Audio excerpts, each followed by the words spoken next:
Thank you for joining us, whether you're watching on TV or online. I'm Farah Nasser. Prime Minister Justin Trudeau is set to provide his daily COVID-19 update. Again, he's going to be speaking from Parliament Hill. He will also be joined by Public Safety Minister Blair and the Minister of Justice and Attorney General of Canada, David Lametti. You're taking a look right now at West Block, the second floor, where again we are expecting the Prime Minister to speak very soon. We have comprehensive coverage for you on the COVID-19 situation from across the country. In fact, there's a lot of news already out of Ottawa this morning. Our chief political correspondent, David Akin, will join us with the new head of the Bank of Canada and more about him. We also have Abigail Beeman, who will have more on what we can expect from the Prime Minister this morning. And I just mentioned the minister is joining him. I'll point to new information surrounding gun control legislation that we could learn today. And while those two files are going to dominate the conversation, Mike Drolet also joins us from Toronto on this May 1st with, despite federal promises from the government, some businesses are still struggling to pay rent. So we will have all that coming up. But first, let's take a quick look at the numbers across the country so you have a bigger picture on the COVID-19 situation. First, no province or territory has been untouched by the virus following Nunavut's first reported case on Thursday. British Columbia has more than 2,100 known infections, and Ontario now close to 1,700. The number of cases in Quebec jumped by close to 1,000 over the previous day, where there are now more than 27,000 cases. Let's take a look at where the COVID-19 numbers stand globally as well. There are more than 3.3 million known infections worldwide, and in Canada, more than 53,000 people have tested positive. More than 3,100 people have died in this country from COVID-19. Ottawa has appointed a new Bank of Canada governor. Tiff Macklem is taking over the job from Stephen Poloz. Governor-designate Macklem will begin his tenure, we know, at a time of unprecedented challenge. But I have no doubt that he will be an excellent partner in promoting a strong Canadian economy. Macklem was previously the former senior deputy governor of the Bank of Canada. He is currently the dean of the Rotman School of Management in Toronto, and he began his career back in 1984. His 7-year term begins in June. We will be speaking to David Akin to talk about him and to learn a little bit more about him, including how he helped during the 2008 financial crisis. So we'll get to that in just a moment. But let's start off with Abigail Beeman on what we're expecting the Prime Minister to say, Abigail. And this could have to do with gun control. That's right. We are told that the Prime Minister will focus on gun control today. Now, this is the much anticipated gun control announcement. This was a big part of the Liberal platform when they were re-elected as a minority government back in the fall. They have been talking for a long time about banning what they refer to as military-style assault rifles. There have been a lot of questions about exactly what they mean. So we are hoping to get some answers today. We'll see if they release a specific list of what they're planning to ban. There were some other parts of their campaign promises as well, including a buyback program. So we'll see what that looks like in its final form today. The Prime Minister has long said that they were very close to bringing this forward when coronavirus hit and that it was still top of their agenda. And as you mentioned, he will be joined at 11:15 by the Public Safety Minister and by the Justice Minister as well. So looking to see what the details of this gun control announcement are. Okay, Abigail, thank you so much. And we'll get you to stand by while we bring in David Akin to the other big news out of Ottawa this morning. Of course, we now know who the new governor is, the new head of the Bank of Canada. What do we know about him, David? Right, so Tiff Macklem, as you mentioned, he worked at the Bank of Canada for a long time, and then he left the bank after Governor Poloz was appointed 7 years ago. He had been the senior deputy governor to former bank governor Mark Carney. And as I say, then Poloz got appointed. And everybody said, well, Tiff Macklem got passed over. So Macklem left the bank. And he, as you mentioned, he's been down at the University of Toronto at the Rotman School of Management. But now he comes back as the governor. He was born in 1961, married from Montreal, completely bilingual. And he was again, the senior deputy governor, so the right-hand man to Mark Carney during the 2008-2009 global financial crisis. Now, that crisis was very different than the current crisis we're in. Back then, we had literally the financial systems of the world falling apart, and an extraordinary action had to be taken there. In everywhere but Canada, it involved central banks or governments owning banks. That's not the case this time, as Governor Macklem said, or Governor Designate Macklem said today. This is a very different one, and the key goal for the bank, there won't be any change from what Governor Poloz is doing, is making sure there's enough liquidity in the system. And liquidity is bank talk for borrowing, making sure that businesses can borrow capital that they need, making sure that individual Canadians can borrow the money they need to get through what everybody expects will be a relatively short-term crisis, but the fall-on effects will be relatively long-term. So I would say, looking at Macklem's appointment, very much a continuation of the same strategies as before. One other tiny little note, the current senior deputy governor of the bank is a woman named Carolyn Wilkins, and I say woman. Canada has never had a female Bank of Canada governor. All the G20 central bank governors but one are men. Might have been a good opportunity, despite Tiff Macklem being eminently qualified, might have been a good opportunity for a feminist government, a feminist prime minister, to advance gender equality one more time by appointing Carolyn Wilkins. But here's one other thing. The last 3 Bank of Canada governors worked for the bank, left for the bank, came back as governor. So maybe Wilkins wants to go find another job, and in 7 years, maybe she'll become the first female Bank of Canada governor. I know a lot of women were watching that to see if that was going to happen this morning. And we also know that the Prime Minister has said that the transition between Poloz and Macklem is going to be seamless. But of course, this is uncharted territory we're in. And speaking of that, amid the COVID-19 related relief spending and, of course, the economic damage caused by the pandemic, David, the Parliamentary Budget Officer is now saying that our federal deficit could reach a record high. What are we talking about here? Yeah, record high. Oh boy, like all time, it's a huge high. The PBO says it could hit $252 billion this year. Let me put that in some context. The federal government's revenues are $320 billion a year. So if the federal government was going to balance a budget, it would take in $320 billion and spend $320 billion. Well, it's going to spend $320 billion, and it's going to spend another $250 billion on top of that by borrowing that money. So that is all going to be added to our debt at the end of the year, and it's going to increase our debt to GDP ratio from 30%, which is the best in the G7, to about 48%. Which will still be tops in the G7 because everybody else is borrowing right now. Now, the key question is, can we afford all that borrowing? And by and large, most economists and most bond rating agencies say, yes, Canada can afford that. We went into this in good fiscal shape. The political discussion will now be, okay, now how are we going to get back to more sustainable fiscal finances? Do we want to increase taxes, cut spending, or basically keep things about the same, but then look for a long time before we see those deficits go away? That's definitely going to be a discussion that I think politicians are going to engage in. Do Democrats have a different view than Conservatives, who also have a different view than Liberals about that? Of course. All right. Thanks so much. Now let's go to Alberta, because the province there easing into its multi-stage reopening plan. Golf courses can reopen tomorrow as long as their pro shops and clubhouses remain closed. You got to bring your own gear. Starting on Monday, non-emergency surgeries will resume, and other specialists like dentists, social workers, physiotherapists can all go back to work. And if all goes well and case counts don't spike, most businesses will reopen on May 14th. That includes retailers, hairstylists, and daycares.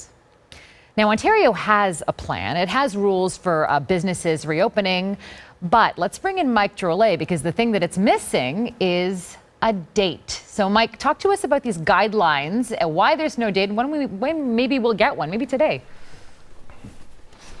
Well, that's the big point. The fact that unlike the other provinces, Ontario and Ontario Premier Doug Ford has not put a date on when things are going to be reopening. Hasn't said May 14th, May 4th, anything like that. And that's because they've said that they need to see 2 to 4 weeks of the curve flattening to show that we are heading in the right direction, because they just don't want to reopen too soon, and they don't want to make a promise and then have to break that promise. It makes sense. So the guidelines, though, are really interesting. They really focus on physical distancing. And if you've been to the grocery store, it's essentially turning the world into Canada into a big giant grocery store, because in retail, transit, and in offices, they're going to tell people that they need to eliminate pay-at-door options. They want to stagger shift times, and they want to use barriers. Now, the changes to the workplace are going to include physical distancing measures, better ventilation, and boot sanitizing trays. They also want to encourage people to have meetings outdoors and to have sanitizing stations. And if all of that is not enough, they're going to encourage workers to wear PPEs in office settings, and that should be interesting. Now, perhaps the most controversial bit of it is when you talk about transit. Right now, if you've ever been on Toronto Transit, you know that it's jam-packed at the worst of times. They want to be able to have social distancing, physical distancing on buses and on subways, and that means limiting the number of people that get on any of them. And even if they cut the number of people getting on any of these by 50%, it's still going to be overcrowded. So that's going to be the real challenge, to see once people start moving around with transit, how they're going to make that work. Mike, it is May 1st, rent due for businesses across the country. And despite relief announced by the federal government, there are a lot of businesses that are still worried about eviction. That is a huge story in Canada right now, because businesses hire people, and this is jobs are jobs, and if you don't have people working in jobs, they're not paying income tax, and then and they're taking money out on EI, so it's more of a drain on the system. So you want to keep businesses up and running, and we have to have something to go back to once all this is said and done. The government plan called SECRA was announced a few weeks ago, just the name. And then last week, a few more details, but still not enough details for anybody to really know what was going on. And in fact, you can't even apply for it for another 2 weeks. So businesses are being told by landlords, hey, you have to pay your rent, but they don't have any money.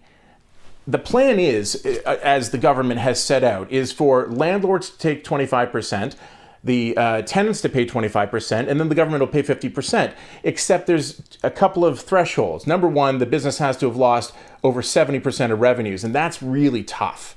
That is a tough one, because there's a lot of businesses at 50, 60% who are losing a lot of money, and they can't afford their bills, but they're not qualifying. Also, it all depends on the landlord. And we're hearing a lot of stories about good landlords saying, you know what, I'm going to cut you a break and I'm going to sign up for this plan. But there's far too many bad landlords out there that have sent emails or even over the phone said, it's business as usual. There's one man that I spoke with in Courtenay, BC, Mark Tardif with Ann Marcos Furniture, says that he has 2 locations, a warehouse and a business, and one of his landlords is going to play ball and the other isn't. He can't afford that. He's had to fire all of his staff. He's doing everything. He's doing all the jobs of 4 people with a bad neck and a bad back, and he's trying to make it work. The guy's a hardworking guy, but he needs help. And his question was to the federal government, which we posed yesterday in the minister meeting, was should they not make it mandatory for, if the tenant really needs the help and meets all these thresholds, to make it mandatory for the landlord to accept it. So then all of this isn't just all the debt isn't being put on the tenants. The response was from Jean-Yves Duclos was, well, these programs will evolve over time. And then Chrystia Freeland made the point of saying that there are all these other programs which landlords and tenants can, and just average Canadians can tap into to be able to get through this. Except she sort of missed the point in that there's a lot of people who don't qualify. And then she did actually say one very probably most pointed thing that they've said in regards to this issue, is she said that the landlords better be very careful about in terms of how they treat tenants over the next little while. Is that a veiled threat?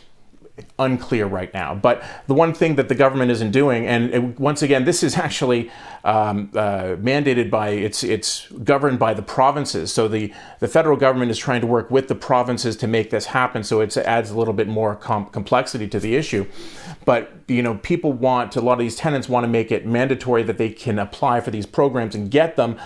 But, until they come out with more details in terms of whether or not the landlords can have to apply or whether or not they're willing to apply, it's just a big mess right now. And it's made even more complicated by the fact that there's probably more businesses that are going to be closing after today. Yeah, I mean, clearly there's not one program that's hitting everybody. So there's a lot of people who are being left behind in the various programs that the federal government's offering. Mike Drolet, thanks so much. Let's shift our focus now to another story you might hear about today, and I'm going to bring in Abigail Beeman for that. It is a Canadian WHO official who has been ordered to testify at the House of Commons committee. Why is that, Abigail? That's right. So this is Canadian Bruce Aylward, the epidemiologist and member of the WHO. There's a bit of a backstory here. He was scheduled to testify at the Health Committee earlier this month.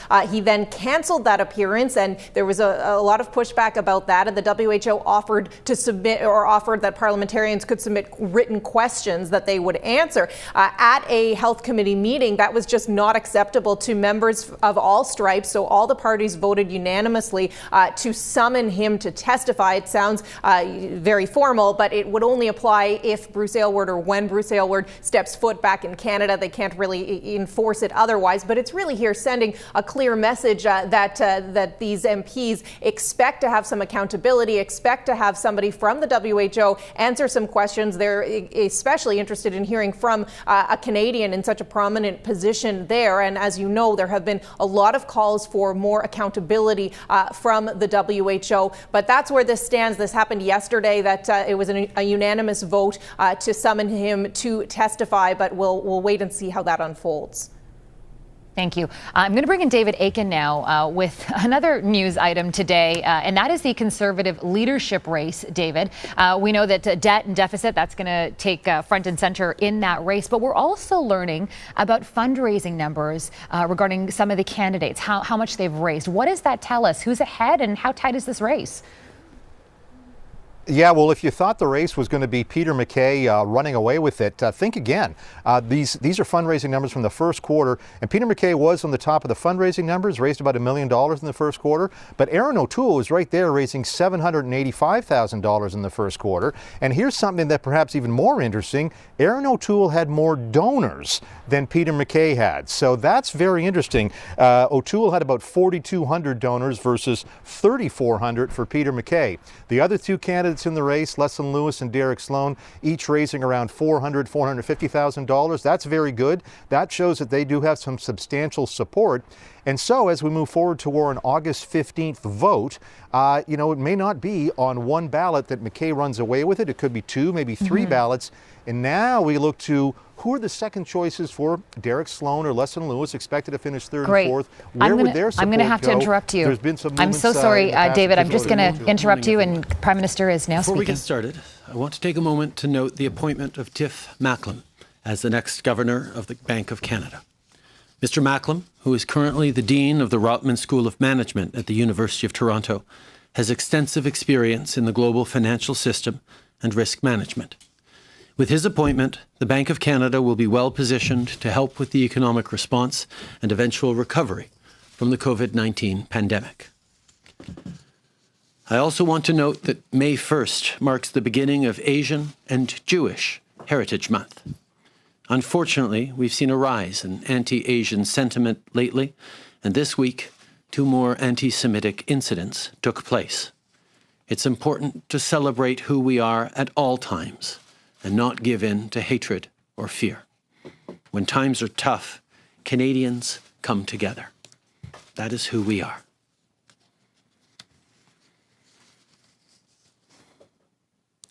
Le 6 décembre. On December 6th, 1989, I was in Montreal, in Cégep,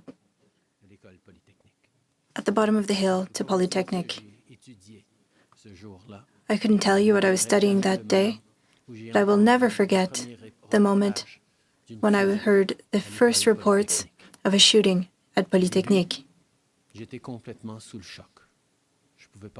At first, I was shocked. I was 17 years old, and I couldn't understand that such an act of violence towards women could happen in a country such as ours, in a society such as ours. Every Canadian has their version of this story. Every one of us remembers the day when we realized that even in Canada, a man with a gun could irrevocably alter our lives for the worse. We remember how our sense of safety was shaken, how our worldview was changed. École Polytechnique, Mayerthorpe, Dawson College, Moncton, La Loche, La Grande Mosquée de Québec, the Danforth, Fredericton,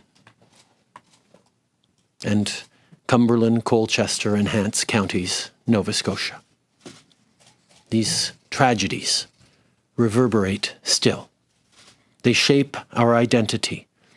They stain our conscience. They make adults out of children.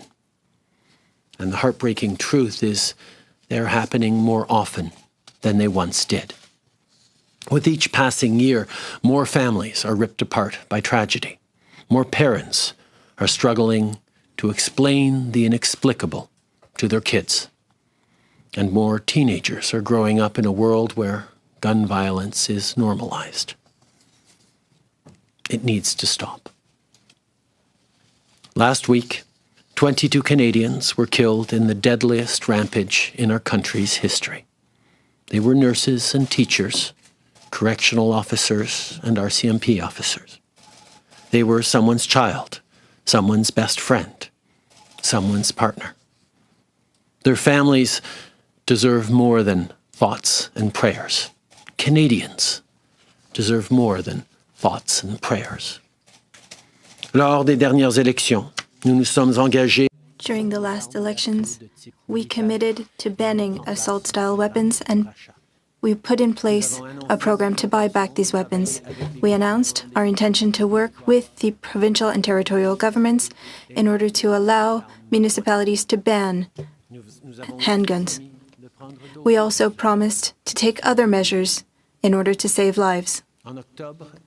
In October, Canadians confided in their elected officials a clear mandate to restrict the use of these weapons in Canada, and we intend to maintain our engagement. For military-grade assault weapons in Canada, we are banning 1,500 models and variants of these firearms by way of regulations. These weapons were designed for one purpose and one purpose only: to kill the largest number of people in the shortest amount of time. There is no use and no place for such weapons in Canada. For many families, including many Indigenous people, firearms are part of traditions passed down through generations, and the vast majority of gun owners use them safely, responsibly, and in accordance with the law, whether it be for work, sport shooting, for collecting, or for hunting. But you don't need an AR-15 to bring down a deer. So, effective immediately, it is no longer permitted to buy, sell, transport, import, or use military-grade assault weapons in this country. To protect law-abiding gun owners from criminal liability until they can take steps to comply with this new law, there will be a 2-year amnesty period, and we will legislate fair compensation. Now, I want to take a moment to recognize the leadership of Minister Blair on this file. Tackling gun violence has been a personal and professional priority of his for decades. He's done incredible work to make this policy a reality, and we are here today thanks to his leadership and to the leadership of people like him. Merci bien. Aujourd'hui, nous fermons. Today, we are closing the market on military-grade assault weapons in Canada. We are banning 1,500 models and variants of this type of firearm. These weapons were used for one goal: killing the largest amount of people as quickly as possible. They have no use and have no place here in Canada. Throughout the country, many people use firearms legally and responsibly for work or for hunting, but you don't need an AR-15 in order to shoot a deer. So, from this moment on, it is no longer permitted to sell, to buy, to transport, to import, or to use military-grade assault weapons in Canada. In order to protect responsible owners from criminal liability, there will be a 2-year amnesty period so that they can comply to these new regulations.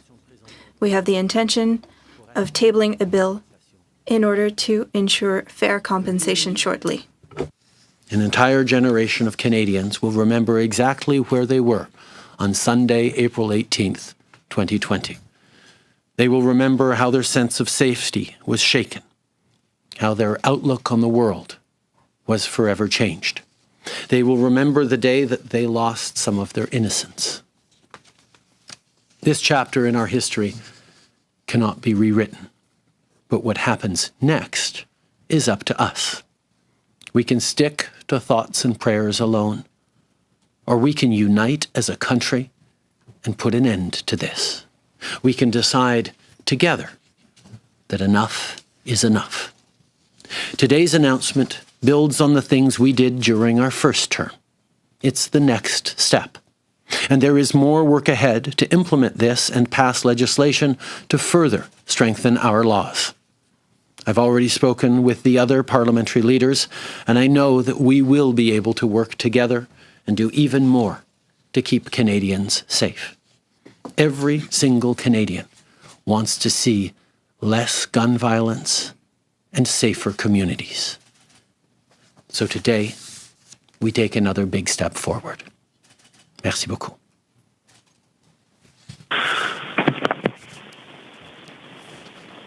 Thank you very much, Prime Minister, and good morning, everyone. Before I begin my remarks, I'd like to take the opportunity to extend my sincere condolences to the families of those that were lost in the helicopter crash off the coast of Greece on Wednesday. We will always remember their service and their sacrifice. I'd like to thank you all for joining us here today for what I believe to be a very significant and yet solemn occasion. A few weeks ago, in the midst of the ongoing COVID-19 pandemic, Canada suffered its worst mass shooting in the country's history. 22 innocent lives were lost over the course of a weekend rampage across beautiful communities throughout Nova Scotia. Canadians were shocked and they were heartbroken. And as we learned the identities of the victims of these terrible crimes, we were reminded of the tragic impact that gun violence can have on all of our communities, urban and rural, from coast to coast to coast. Mothers and fathers, sons and daughters, friends and neighbors were taken from us terribly, violently, and far too soon. And sadly, gun violence is not a new thing in our society, but it's made all the more deadly with the proliferation of firearms that are more powerful than ever before. Assault-style firearms, those that were not designed for hunting or sport shooting, but they have become more and more prevalent in our Canadian retail market. And for as long as these guns have existed, they have been capable of inflicting tremendous damage when they fall into the wrong hands. And for example, in 1989, 14 women were murdered at École Polytechnique in a horrific act of deadly misogyny. 17 years later, Montreal was shaken yet again with the shooting at Dawson College. In 2014, Moncton was terrorized by a criminal that took the lives of 3 RCMP officers. And 3 years ago, in January, in Saint-Ouen, Quebec, a shooter killed 6 innocent Muslims while they were in prayer. Many of us have vivid and tragic memories of each of these events. They have become, sadly, a part of our history. These tragic moments when innocent women, worshippers, police officers, and innocent Canadians across the country have been killed by evil people wielding powerful guns. For decades, chiefs of police, advocacy groups, grieving families, and everyday Canadians have been calling for a ban of these types of firearms, guns that were designed for soldiers to kill other soldiers and not for recreational purposes, guns that belong on a battlefield and not on our streets, guns that were designed to kill people. They were intended in their purpose to kill people, and they have been used in Canada to kill innocent people. And for decades, Canadians have been calling upon successive governments for reform, for stronger gun control. And we have listened. And today we are taking action. Today, as the Prime Minister has said, we are announcing an immediate ban on over 1,500 models of assault-style firearms. And effective immediately, these newly banned firearms cannot be legally used, sold, or imported in our country. And as of today, The market for assault weapons in Canada is closed. Enough is enough. And we are ending the proliferation of these weapons and the militarization of our society. From this moment forward, the number of these guns will only decrease in Canada. We've heard many people express concern about the militarization of our police, and this is a direct consequence of the militarization of society. And Canadians deserve to live in a society where they can be safe and secure. And people from coast to coast have been clear. We cannot risk another shooting at a school or a place of worship or another attack on police officers or on women or on innocent Canadians anywhere in this country. Banning assault-style firearms will save Canadian lives. I'd like to take a moment, if I may, to speak to the law-abiding Canadian gun owners. I know from very many years of experience as a police officer that the overwhelming majority of gun owners in this country are law-abiding. They are responsible. They are conscientious. They acquire their weapons legally, they store them securely, and they use them safely. They respect our laws, and we respect them.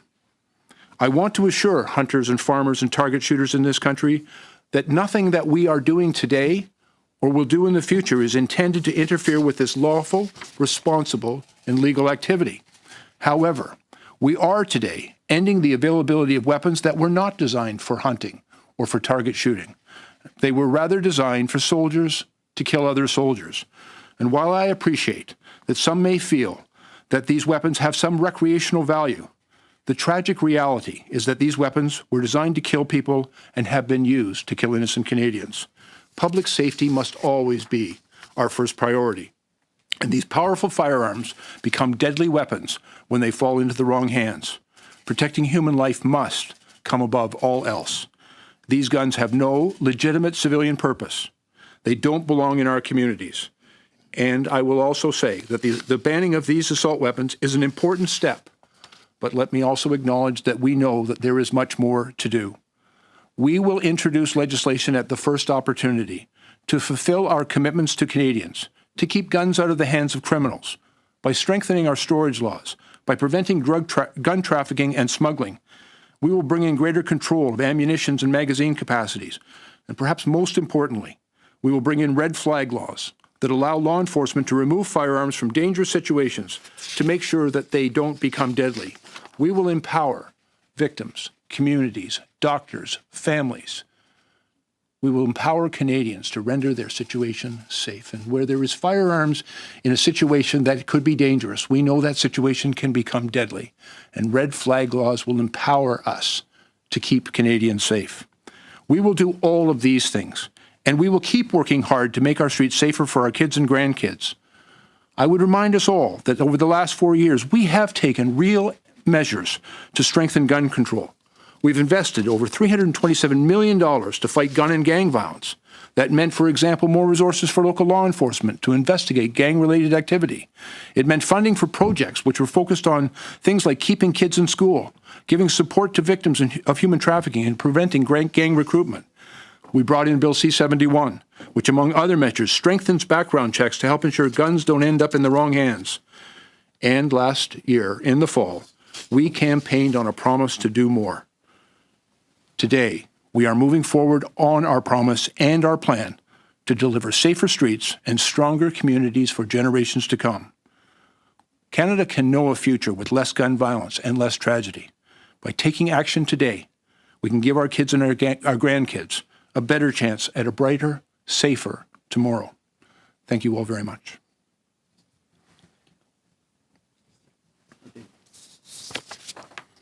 Merci.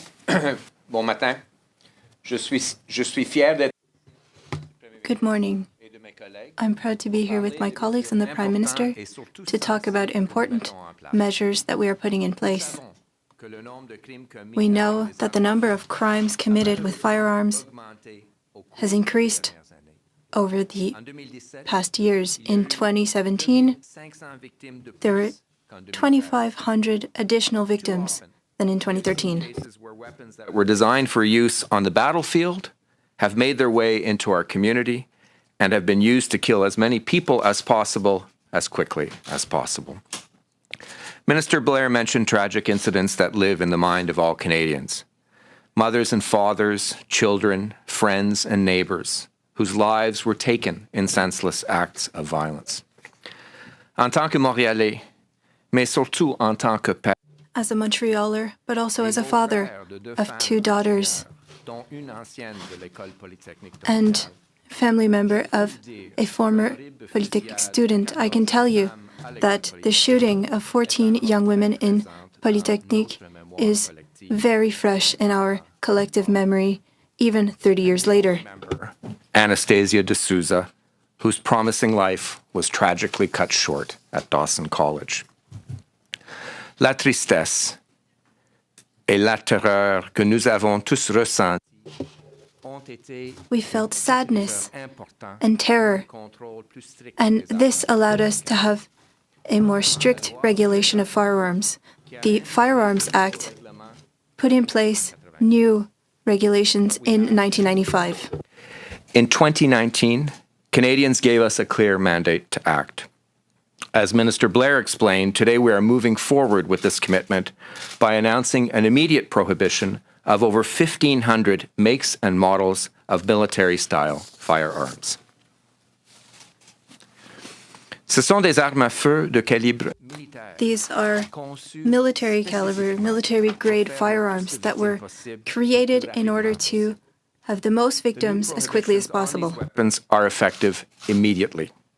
We are, however, taking reasonable steps to provide Canadians with the time and guidance to properly and safely deactivate or remove these items from their possession. To do this, we are putting in place an amnesty order under the Criminal Code, beginning today and effective until April 30th, 2022. This amnesty period will give a lawful owner in possession of these newly prohibited firearms a reasonable time frame to come into compliance without facing criminal liability for unlawful possession. By the end of this amnesty period, all Canadians must be in compliance with the law. Il y a des règles claires sur ce qui est permis. There are clear laws on what is allowed and what is not allowed during this amnesty period. Anyone in possession of these newly prohibited firearms can no longer use them, even during the amnesty period. Secondly, these firearms cannot be imported or sold to individuals in Canada. Third, these firearms can be legally exported during the 2-year time frame with a valid export permit. In addition, a business owner may return the firearm to its manufacturer. Finally, these firearms must be safely stored in accordance with the law. They can only be transferred or transported for the purposes of deactivation, export with a permit, or surrender to police without compensation, or if the person is not the owner of the firearm, to return the firearm to its rightful owner. There will be an exception for Indigenous peoples exercising a Section 35 hunting right, as well as those who use the weapon for hunting to feed themselves or their family. They may continue using firearms that were previously non-restricted for these purposes until a suitable replacement can be acquired.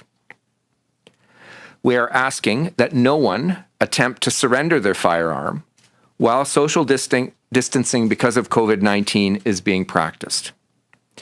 As I have indicated, at the end of the amnesty period, all firearm owners will have to be in compliance with the prohibition. Le caractère d'une nation est défini. The character of a nation is defined by how it reacts to tragedies. Our country is more united than ever, and we need to continue to work together. The measures that we are announcing today are banning the most dangerous weapons, which represent the most significant threat to Canadian communities. That is what we promised to Canadians, and we owe it to them and to all of the victims who lost their lives too soon. Thank you. Hello, everyone. Mr. Prime Minister, colleagues, we're all fighting against the COVID-19 pandemic. But we had the worst shooting in our country. 22 people died at the hands of a heartless gunman. Canadians shared the burden felt by our comrades in Nova Scotia, and we understand the impact of armed violence in our communities. And this is nothing new. But what is new, however, is that this violence is more violent because of the proliferation of guns that are more violent and more lethal. They have no use for guns or sport. These weapons can kill too many too quickly. In '89, there was the Polytechnique shooting. In 2006, Dawson. In 2014, Moncton. And on January 22nd, 2017, there was Sainte-Foy. A young man killed 6 brothers, fathers. Motives can change from one tragedy to another. The context can change. The targets of these killers can change. Their MO can change. But there are 2 things that remain the same. There are always innocent victims who leave behind an emptiness that cannot be filled in the hearts of their loved ones. Also, we cannot change the fact that there are weapons that are made to kill, and these are weapons that we are going to be banning today. Chiefs of police, families, citizens have been asking for the prohibition of these weapons that were created for warfare and not for civilians in our communities. Today we are acting for the future.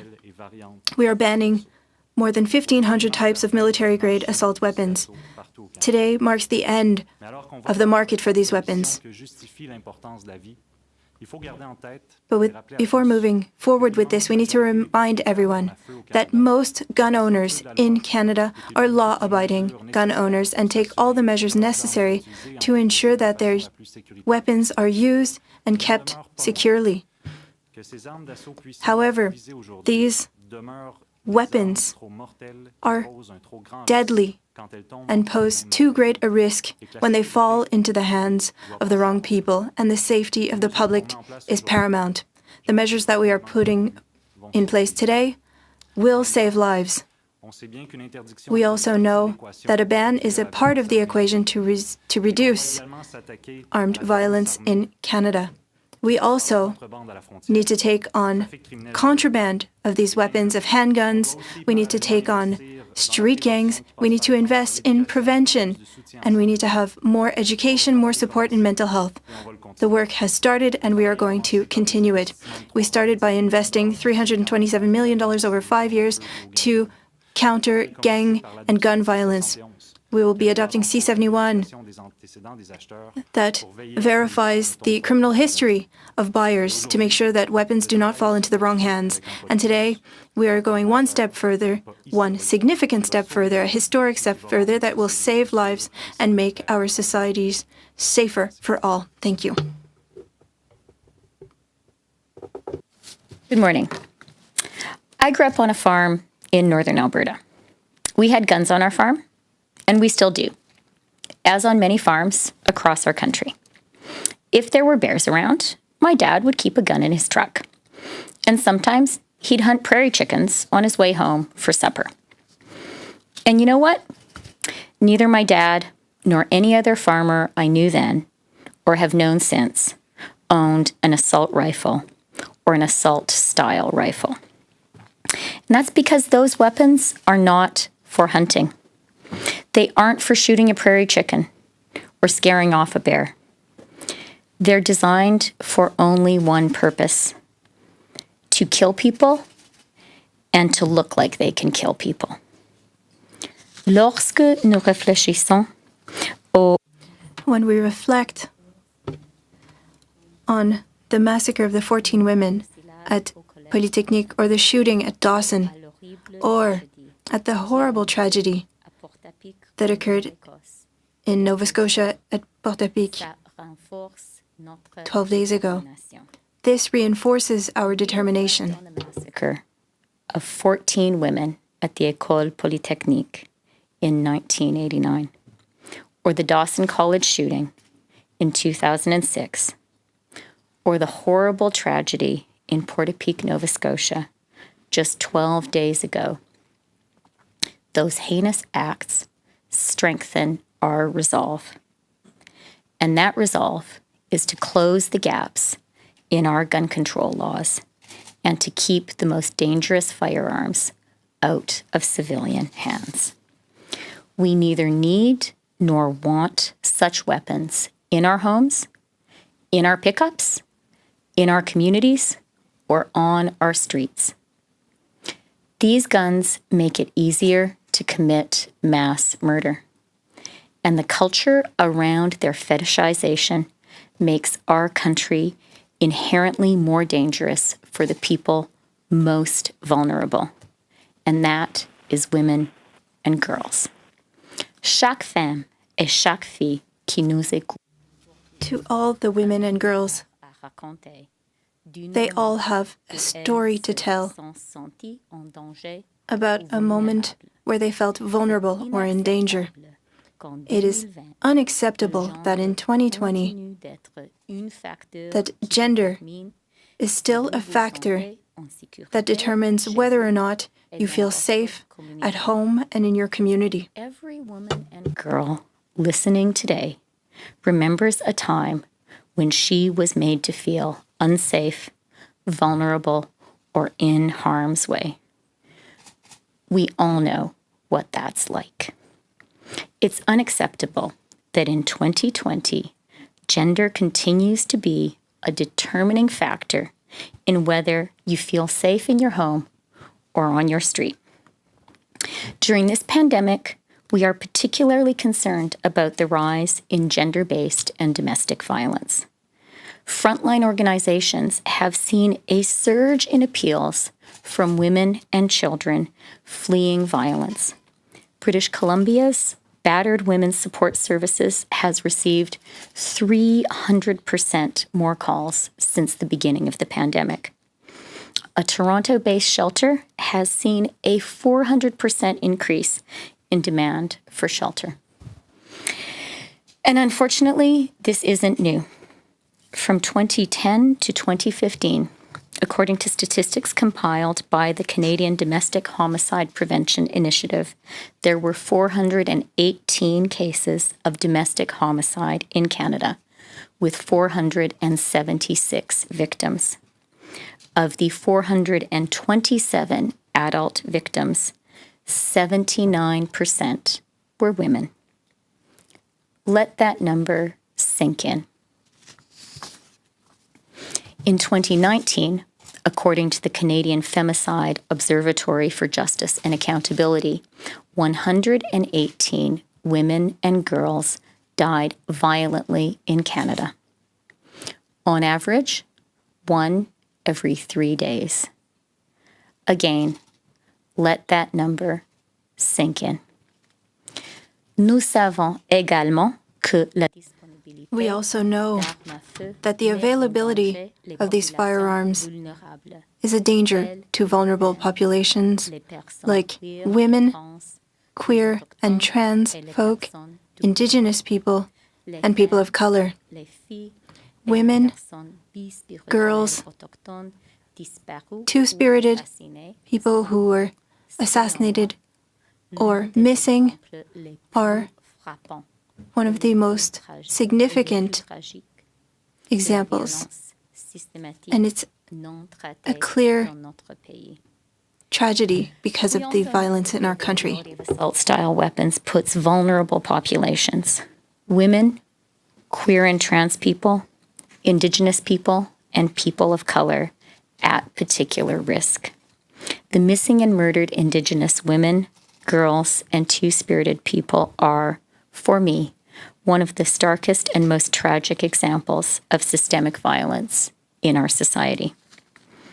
Tackling systemic violence is our collective responsibility, one that requires us to challenge our attitudes, strengthen community support, ensure accountability for perpetrators, and, critically, keep deadly weapons out of their hands.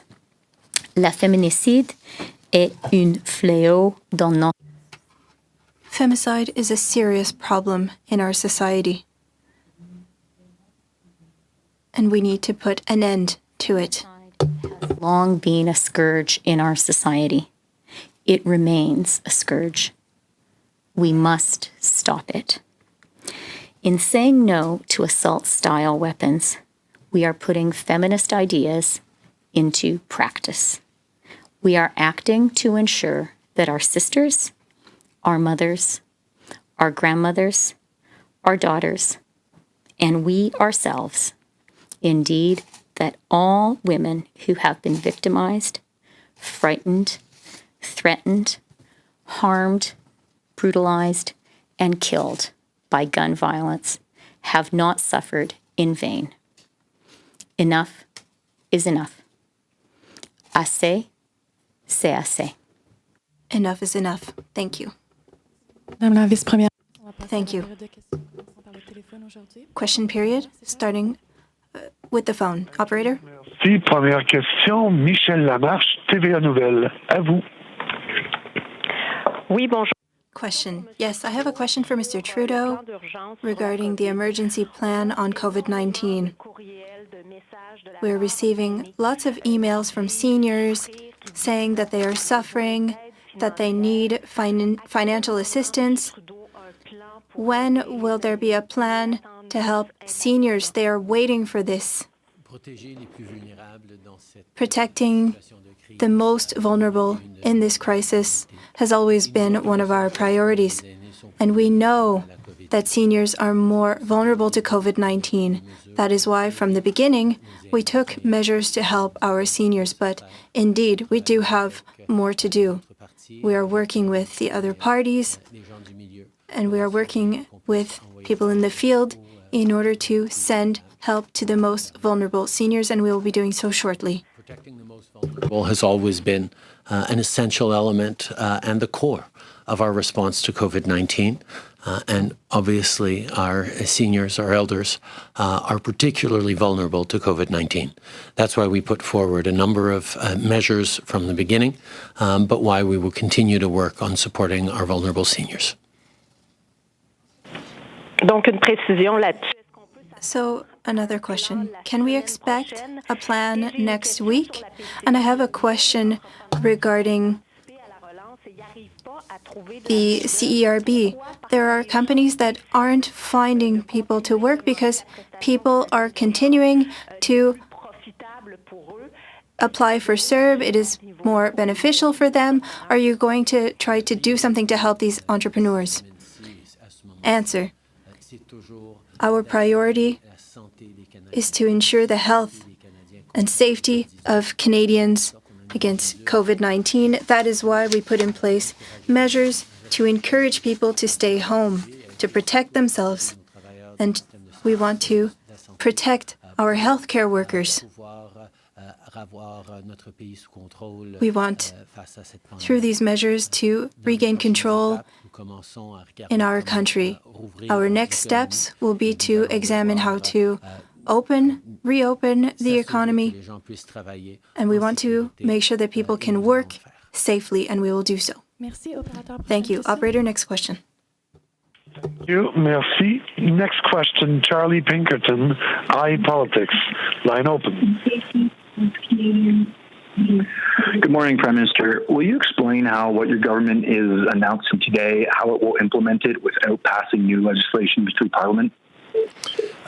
What is being done today is being done entirely through regulations. That is a tool we have. But to move forward on the next steps, including an eventual buyback program, we will need to move forward through legislation in the House, and we will be adding further measures to that as well. I have spoken with all other parliamentary leaders, and I am confident that we will have the support necessary to move forward on strengthening gun legislation in this country when the time comes for us to move forward on legislation other than COVID-19. So if it can do what it's doing today without legislation, why was your government not proactive instead of reactive, and why did it not put these in force earlier? I will turn to Minister Blair to answer that, but we were ready to move forward about a month ago. We had been planning to do it in the late weeks of March. Obviously, COVID became a priority for all of us, particularly the Minister of Public Safety, who was concerned with borders, concerned with public safety on multiple levels, and we focused on that. But obviously, it remained and remains a priority for us to move forward, and that is why we are moving forward today. Bill? Yes, Prime Minister, just to explain, there was a great deal of work that needed to be done, even though this is accomplished through regulation. We've been working very closely with the Attorney General and the Justice Department in the drafting of those regulations. There were a number of very significant issues to be addressed. We are all highly motivated by our commitments to keep people safe, and certainly the tragedy 12 days ago just deepened our resolve to move forward as quickly as possible. But we have been working quite diligently over the past several months in order to draft the regulations that bring forward these measures today. And as the Prime Minister has also indicated, there remains a great deal more work to do. And so at the very first opportunity, we'll be bringing forward legislation that will complete the work that we begin today through regulation by facilitating, and Parliament will determine, a number of different important measures on how we can move forward, as the Prime Minister has indicated, with a safe, effective and responsible buyback program, but it also enable us to take additional measures that will significantly improve public safety, strengthen gun control regulations. This today is a very important first step, and it's a step that we have been working on over several months.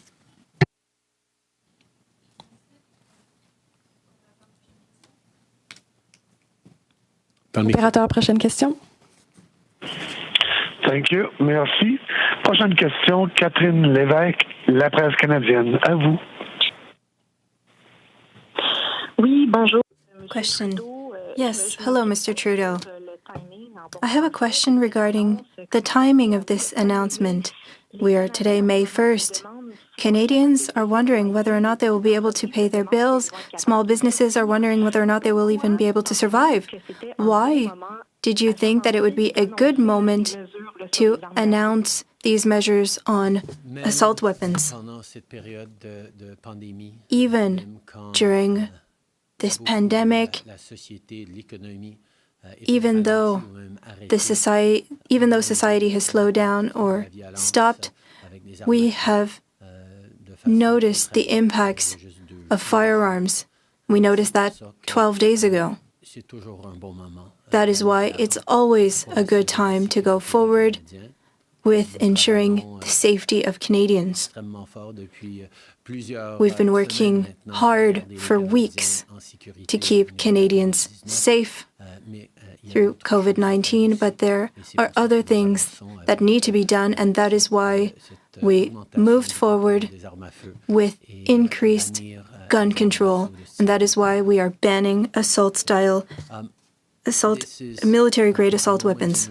We are very much focused on keeping Canadians safe from COVID-19, but even amid this terrible pandemic, we have seen the impact that someone with a gun can have in devastating the lives of family members, of communities in our country. That's why it is always a good moment to move forward on measures that keep Canadians safe, and that is why we are moving forward with this today. Christian? J'ajouterai seulement, Premier ministre, que I would like to add, Mr. Prime Minister, stated by Chrystia Freeland, that with physical distancing, our vulnerable population is more vulnerable than ever. Women and girls are seeing increased impacts of domestic violence, and this is why we need now more than ever these new rules. Thank you. Operator, last question on the phone, please. Merci. Next question, Jim Bronskill, the Canadian Press. Line open. Yes, for Minister Blair.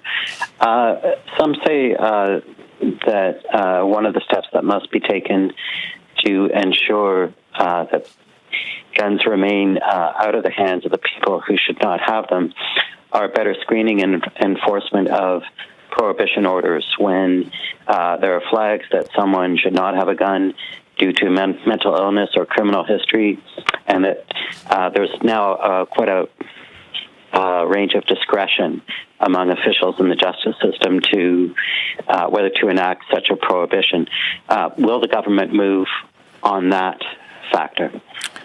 Yeah, thank you very much, Jim. And it's an important question. And I made reference earlier to the legislation that we intend to bring forward at the first opportunity. And I mentioned in particular that it includes a commitment to introduce red flag laws. And those are situations where an individual either represents a significant danger to themselves, perhaps an individual who might be suicidal, or someone who is involved in a domestic violence and intimate partner relationship, whereas there's a significant risk to that individual.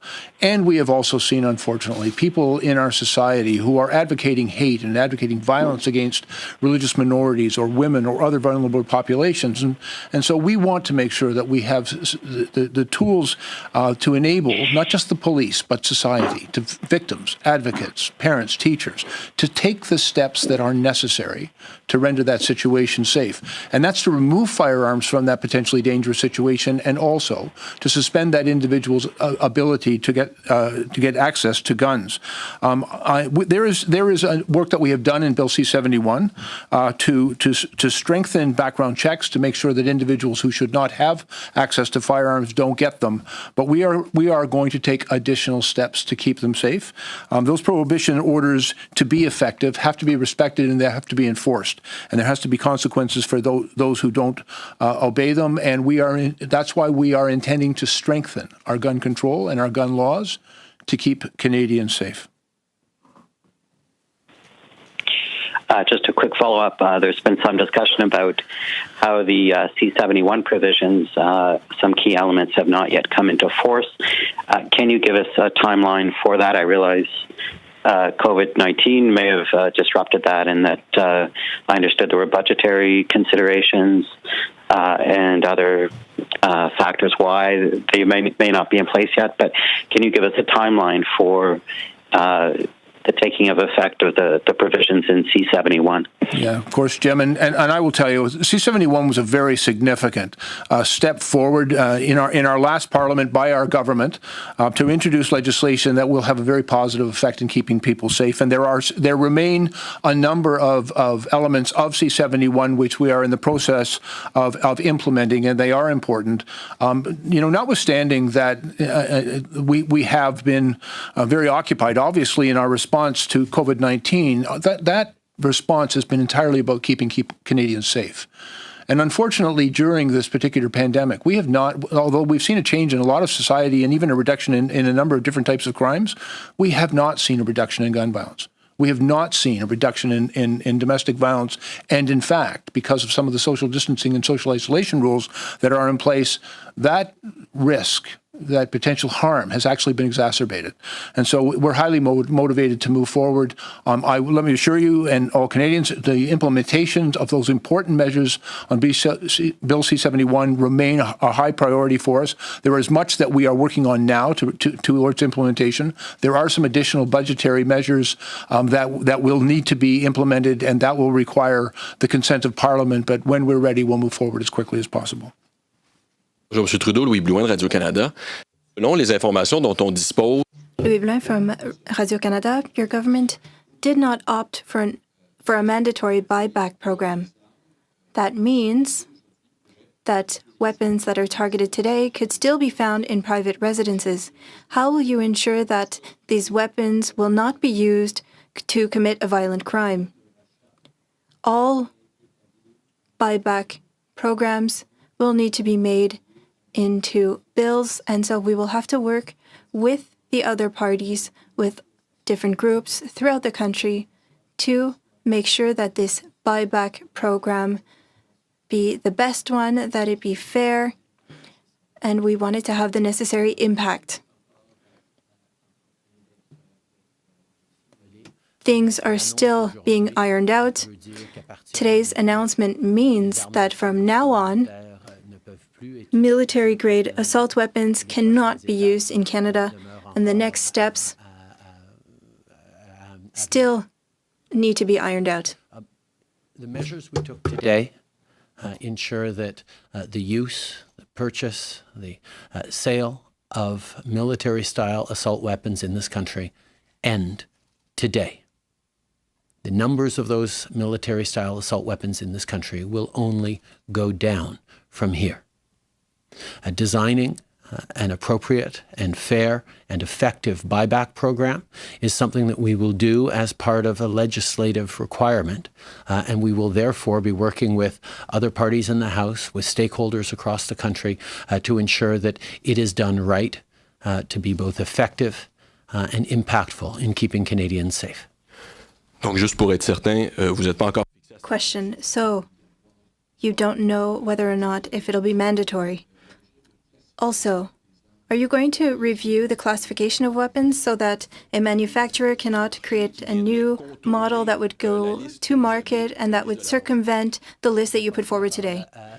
Answer. I'm going to give the floor to Minister Blair, who will be able to add to my answer. One of the biggest challenges in our weapons classification system is that manufacturers of weapons can create variations of these weapons that circumvent the classification system that we have.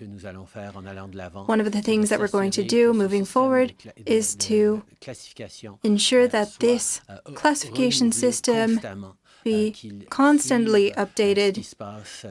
We want to follow what is happening in the market for these weapons. That way, we'll always be up to date, and we will always be able to protect Canadians. One of the things that we are looking at right now is ensuring that our system of classification of firearms is ever evolving, that keeps up with modifications brought in by manufacturers, keeps up with new variants and new technologies. We need to make sure that we are constantly updating and ensuring updating our classification system to ensure that Canadians are kept safe. Bill, you have perhaps a couple of words. Actually, you've covered it very well, Prime Minister. Our intent is to keep it evergreen. When the classification system was implemented in the late 90s, the system that was put in place was rigid and inflexible, and it kind of let us down because, quite frankly, the manufacturers brought in a number of different variants that got around those classifications. We will put a legislative framework in place in the legislation that we'll bring forward that will create a new evergreen framework for classifications so that as new weapons are introduced into the market, Canada will be able to respond quickly to ensure that only those weapons which are safe for use in this country will be available to Canadians. Hi, Tom Parry with CBC. The shooter in Nova Scotia was using illegal weapons, and a lot of illegal weapons come in from the United States. So why not target those weapons as opposed to going after lawful gun owners? Today, we are banning military-style assault weapons in this country, weapons that are designed for one purpose and one purpose only, to kill as many people as possible in a short amount of time as possible. Those guns have no place in Canada, and the measures we're putting forward will reduce the amount of those guns in Canada and eventually keep more Canadians safe. But there is more to do. There are more measures to take, and we look forward to moving forward on those. And for those, I'll turn it back to Minister Blair. If I may, first of all, the responsibility for identifying the weapons that were used in Nova Scotia is with the RCMP, and the release of any information pertaining to those is theirs. But I can tell you that every firearm begins legally and then moves into an illegal market. And I can say with some confidence that the two long guns that were involved in that investigation, without identifying them, are included on today's list. Hi, Crystal Oak with Global News. Prime Minister, regarding the new gun measures, can you confirm if you plan to ban all automatic rifles, and why not look at banning handguns? They are causing more deaths in Canada every year. Today we're moving forward with a ban on military-style assault weapons. We have established criteria that cover about 1,500 models and variants of those guns that are in Canada or available to Canadians. This will make sure that we have safer communities as of today and in the months and years to come. At the same time, there is more to do on strengthening gun control. We made significant commitments to Canadians back in 2015 and moved forward on them in the last mandate, and we're continuing to move forward on the commitments to strengthen gun control in this country, including allowing cities and municipalities the ability to restrict the use of handguns. These are things that we will move forward on in the coming months as the parliamentary calendar returns to dealing with things other than COVID-19. Nous avons pris des mesures concrètes pour bannir à partir d'aujourd'hui les armes militaires. We have taken concrete measures to ban military-style assault weapons that do not have their place in this country. We recognize that it's only one step of all of the things that we need to do regarding handguns and other things. We also need to fight domestic violence. We will continue to increase gun control in this country, and in order to do so, we will need to go through Parliament, and we will do this work once the government is able to focus on something other than COVID-19. TV National News, you talked about this 2-year amnesty period for people, law-abiding gun owners, to give back these guns on this list. Does that mean that Canadians that don't comply would be fined or arrested? And how much will you compensate people that give back these firearms? Bill? A couple of questions, and I think the Attorney General could probably give you the details of the amnesty. But essentially, it's a non-permissive amnesty, which as the Attorney General has already explained, would allow a person who lawfully acquired these firearms to continue for a 2-year period to retain possession of them. But during that 2-year period, they can't use them. They can't go hunting with them. They can't take them to the range and shoot them.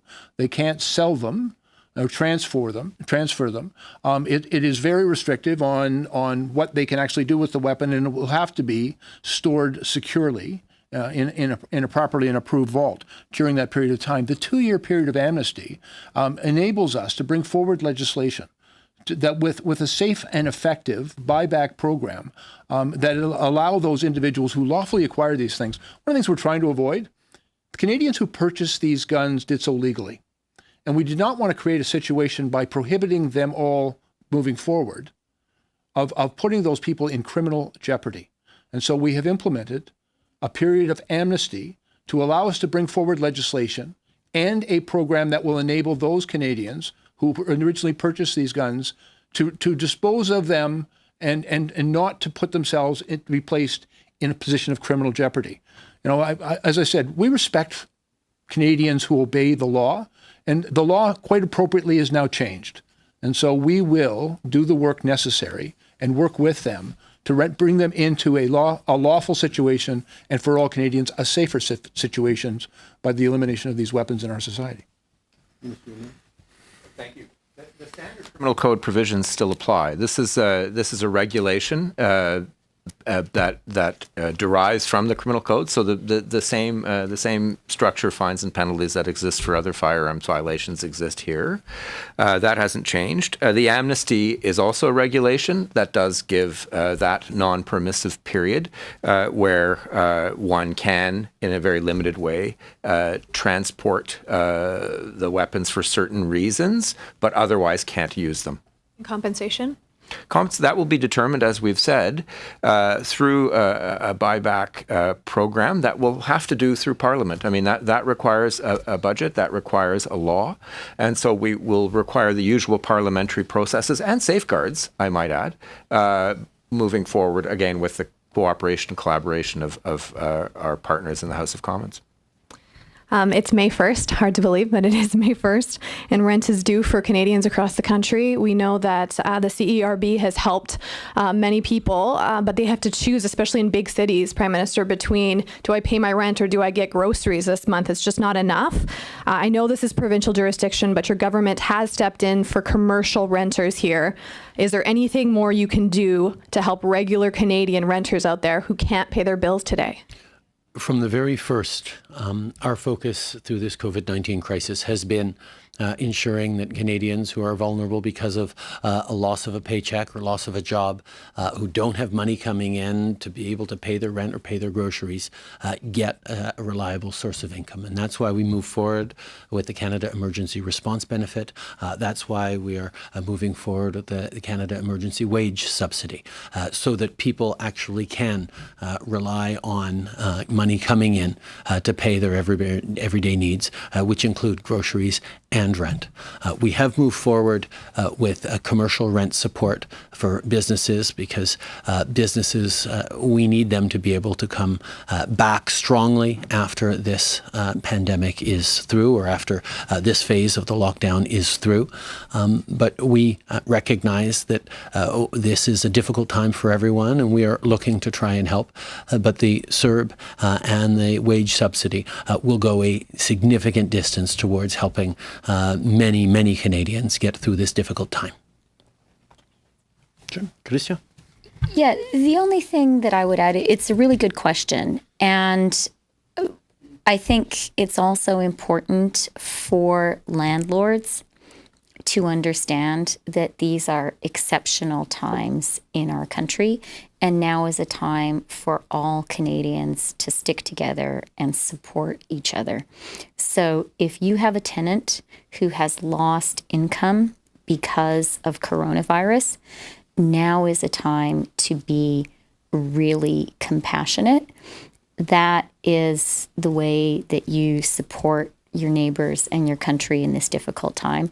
And it's also a time for banks to be really thoughtful about the mortgages that those landlords have to pay.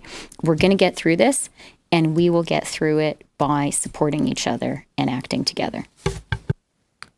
Marika Walsh with the Globe and Mail. Prime Minister, we know that the federal stockpile did not have adequate supplies of personal protective equipment.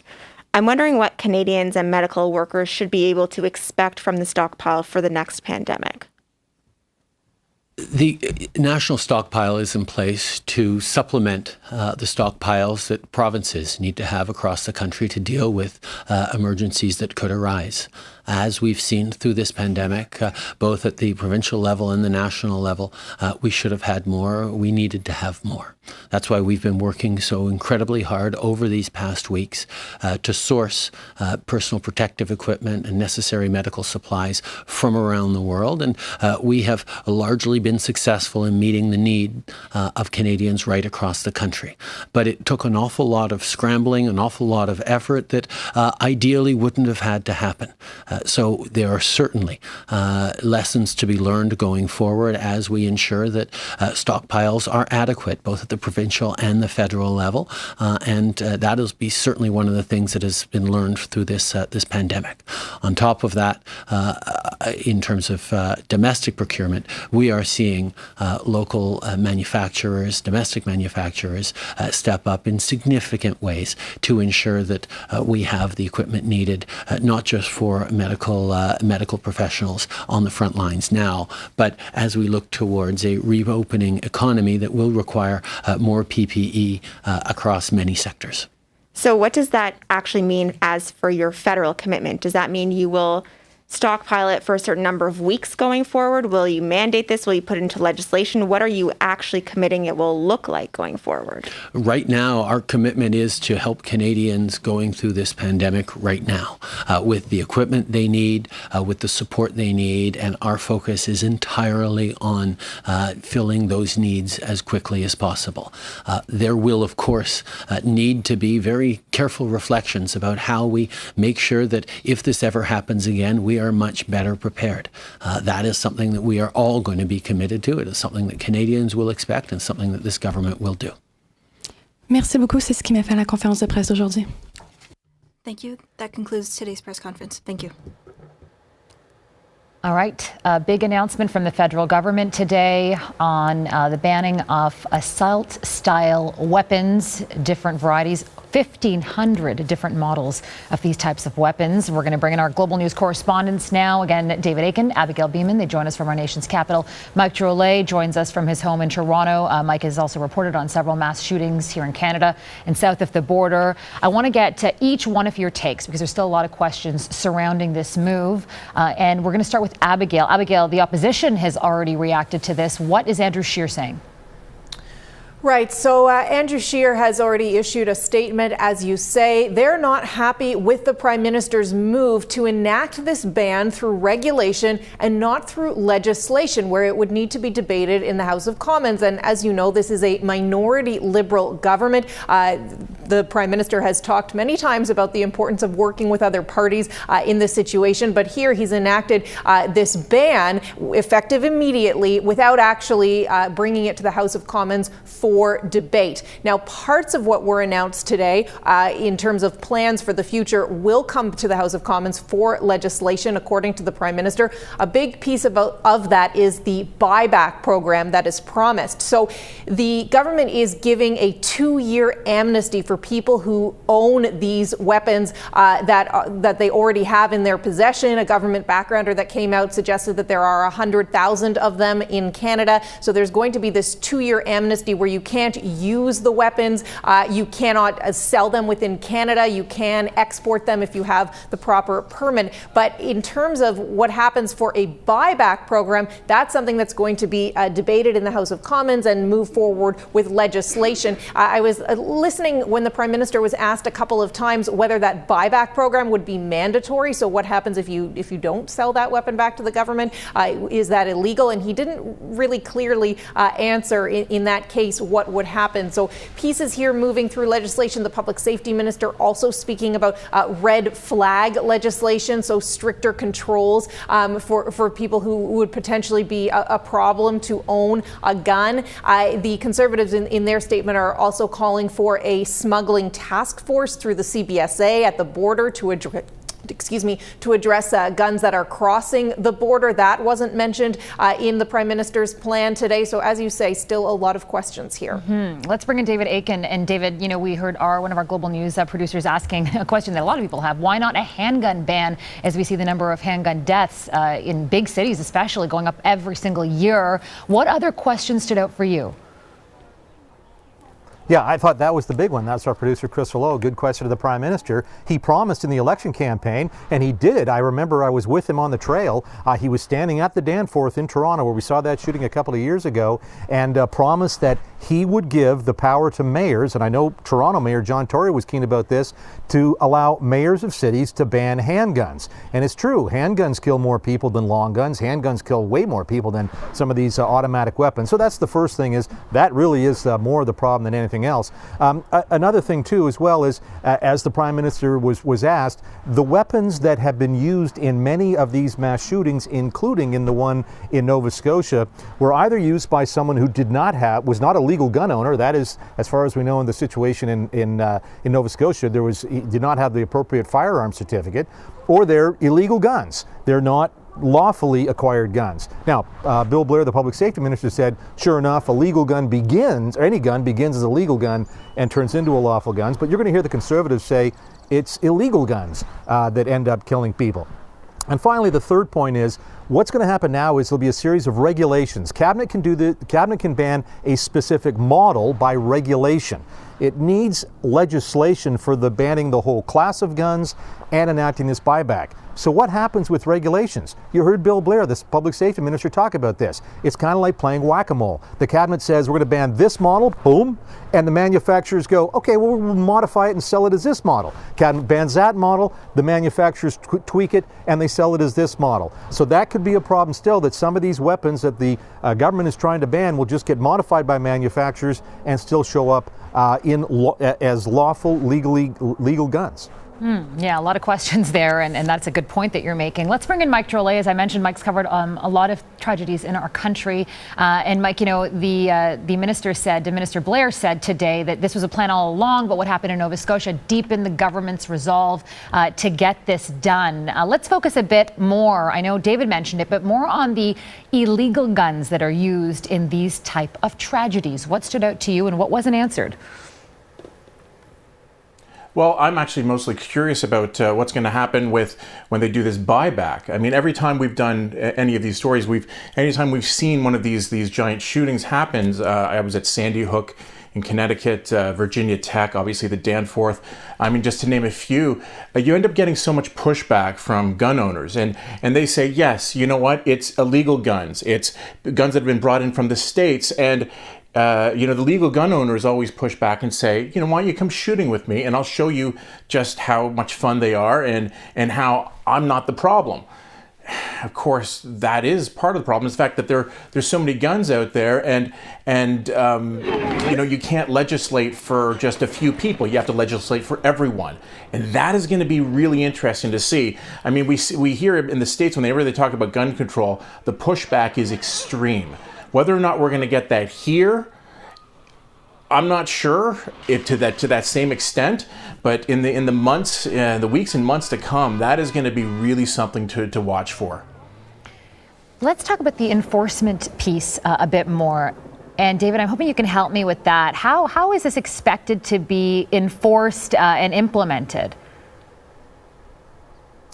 Well, it's a great question, and I can tell you, I mentioned a minute ago about how, you know, there is different kinds of guns that governments would regulate. The RCMP has its own power to set a certain kind of gun, a specific model, as not useful. And we used to be in a situation, and Bill Blair will know this from his time as the police chief in the city of Toronto, different police forces could make different sorts of regulations. It was a tremendous hodgepodge, a tremendous mishmash, and it was very difficult to enforce the law. Any police officer I've talked to says they want a clear idea, and you can't expect a police officer showing up on the scene of a potential crime, potential shooter, to go, wait, is that illegal, that weapon, or is this kind of weapon illegal? And that's why, again, it's important to ban an entire class of weapon that's easy to recognize, and it makes it easy for police officers to enforce a ban. Again, Bill Blair will certainly know that from all his life on the streets. And a lot of this problem, again, gets, if again, you think it's a problem, it gets solved with legislation that's a little more clear, but we're not going to see that. We're not going to see that for a long time, because as Mike said, there is going to be pushback from conservatives for sure, and I should point out from some New Democrats. I'm thinking of Charlie Angus, who represents remote rural riding in Northern Ontario, with Nathan Cullen, who represents Northern BC. You know, they're remote ridings where there's a lot of farmers, a lot of hunters who aren't really thrilled about the idea of more federal gun control.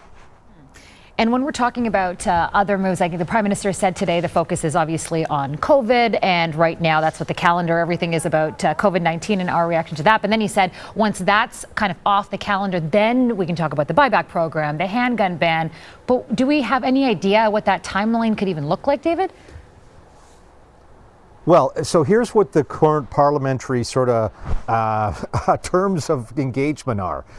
When we have these sort of virtual sessions, these House of Commons sessions, you know, over the internet, the promise was that government ministers would stick to talking about stuff or introducing new measures related to COVID-19.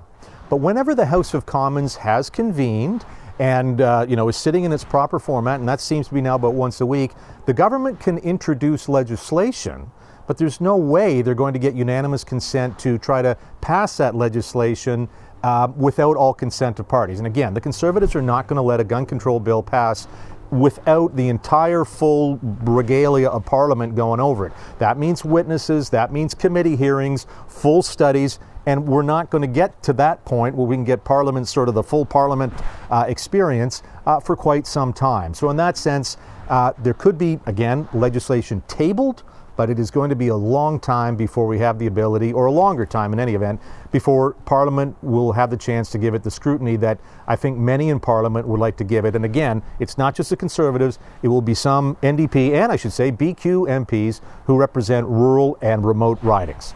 This is very much, Afar, you know this from being in Toronto, this is very much an urban story, and Liberals represent urban ridings. Think of all the ridings in the country named Toronto Centre, Hamilton Centre, well, not Hamilton Centre, but Kitchener Centre, you name it. Centre ridings are urban ridings, and they want gun control in those urban areas. I was just thinking that when you were saying that, because this country is so vast and there are so many different opinions on gun control. And of course, there's going to be a lot of opinions and reaction to what the Prime Minister said today. Thank you both very much for your insight and analysis on this.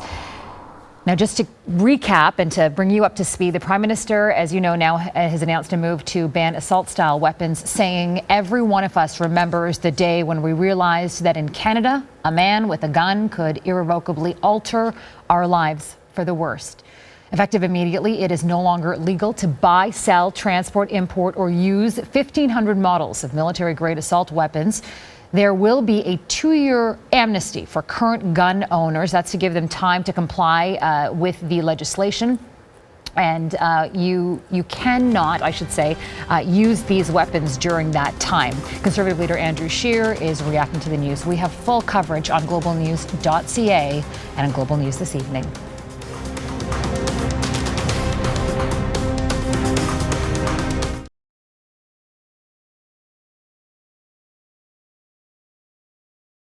Good afternoon and bonjour à toutes et à tous. As usual, I'll start with the latest numbers on COVID-19 in Canada. There are now 53,657 confirmed cases, including 3,223 deaths. Of course, these numbers will change over the day fairly rapidly, usually at this moment in time. To date, labs across Canada have tested over 832,000 people for COVID-19, with about 7% of these testing positive. Today is National Physicians' Day, so I would like to take a moment to acknowledge the important work that doctors are doing across the country and around the world. Some are working tirelessly to care for and save the lives of patients with COVID-19. Others are working despite the challenges of COVID-19 to maintain the best level of care for their patients in all other areas, from emergency medicine to mental health, management of chronic diseases, and prevention programs, including immunization. On this day, I would like to acknowledge the leadership, support, and wisdom of my provincial and territorial colleagues. Their collaboration has made us all stronger in leading Canada through the rough terrain of COVID-19. Canada's Chief Medical Officers of Health have responsibility within their jurisdiction to protect and promote the health of the public and prevent disease and injury. But they also play a vital role in responding to events of national public health concern, including the opioid crisis. And I think I speak for all of us in saying that COVID-19 response has been the most challenging and shape-shifting event in our collective careers. But this is where the power of stronger together comes in. We are a country of consensus and collaboration, and this event has required virtually around-the-clock collaboration as we reviewed evolving science and evidence, provided a vast range of public health advice, and shared practical experience at every stage of the response. I speak on behalf of my colleagues in thanking Canadians for all their efforts. We have become much better acquainted with our patient, the population, as you have all got to know us better. As physicians, we know that changing behavior can be difficult. We all know what we should do, like eat well, exercise more, and get enough sleep. Easier said than done. Yet, when chief medical officers call for massive change to the everyday lives of Canadians, you rose to the challenge. In fact, so much so, you appear to have bent the curve. So bravo. We couldn't be prouder at how Canadians have taken on our advice while adding a dash of creativity and vigor and keeping each other going with music, humor, and the magic of kindness. But we've got one more request for all of you. Please don't stop doing what is vital for maintaining your health. Even now, in the face of COVID-19, healthcare providers are there to address your health issues. Virtual appointments may be possible, and a whole range of precautions have been put in place to prevent the spread of COVID-19 in healthcare settings. Speak with your healthcare provider to see what options are available for for you to safely have your health needs met. Thank you. Merci. Bonjour. Comme d'habitude, Hello. As always, I will start with the confirmed cases of COVID-19 in Canada. There are currently 53,657 confirmed cases and 3,223 deaths.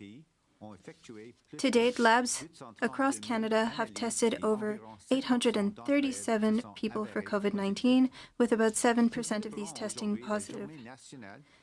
Today is National Physicians' Day, so I would like to take a moment to acknowledge the important work that doctors are doing across the country and around the world. Some are working tirelessly to care for and save the lives of patients with COVID-19. Others are working despite the challenges of COVID-19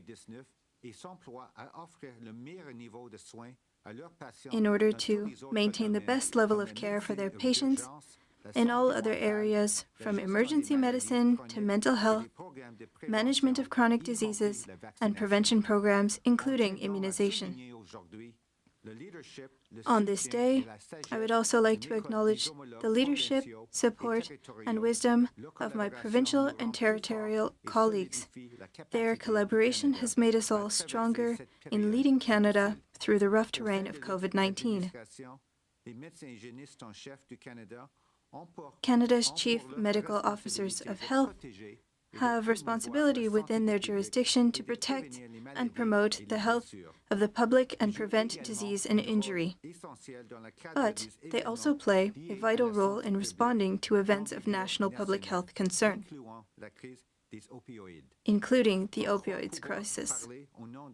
And I think I speak for all of us in saying that COVID-19 response has been the most challenging and shape-shifting event in our collective careers. But this is where the power of stronger together comes in. We are a country of consensus and collaboration, and this event has required virtually around-the-clock collaboration as we reviewed evolving evidence, provided a vast range of public health advice, and shared practical experience at every stage of response. I speak on behalf of my colleagues in thanking Canadians for all their efforts. We have become much better acquainted with our patient, the population, as you have all got to know us better. As physicians, we know that changing behavior can be difficult. We all know what we should do, like eat well, exercise more, get enough sleep, but it's easier said than done. Yet, when chief medical officers called for massive change to the everyday lives of Canadians, you rose to the challenge. So much so, in fact, that you appear to have bent the curve. Congratulations. We couldn't be prouder at how Canadians have taken on our advice while adding a dash of creativity and vigor and keeping each other going with music, humor, and the magic of kindness. But we've got one more request for all of you. Please don't stop doing what is vital for maintaining your health. Even now, in the face of COVID-19, healthcare providers are there to address your health issues. Virtual appointments may be possible, and a whole range of precautions have been put in place to prevent the spread of COVID-19 in healthcare settings. Speak with your healthcare provider to see what options are available for you to safely have your health needs met. Thank you. Thank you. We will now open the line and the floor to questions. Vous pouvez poser vos questions dans l'une des deux langues officielles. You can ask your question in either official language. Follow up. For those asking a question in the room, we ask that you make your way to one of the freestanding mics. Over to you, operator. Thank you. Merci. Please press star 1 at this time if you have a question. Veuillez appuyer sur étoile 1 maintenant si vous avez une question. Our first question, notre première question from Émilie Bergeron with Agence QMI. Please go ahead. À vous la parole. Oui, bonjour. Yes, hello. Thank you for answering my question. I'm not sure who will be able to answer it.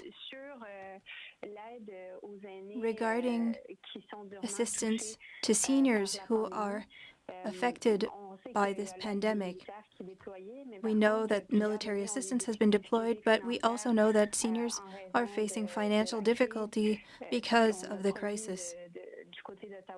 In Ottawa, promises were made to help them.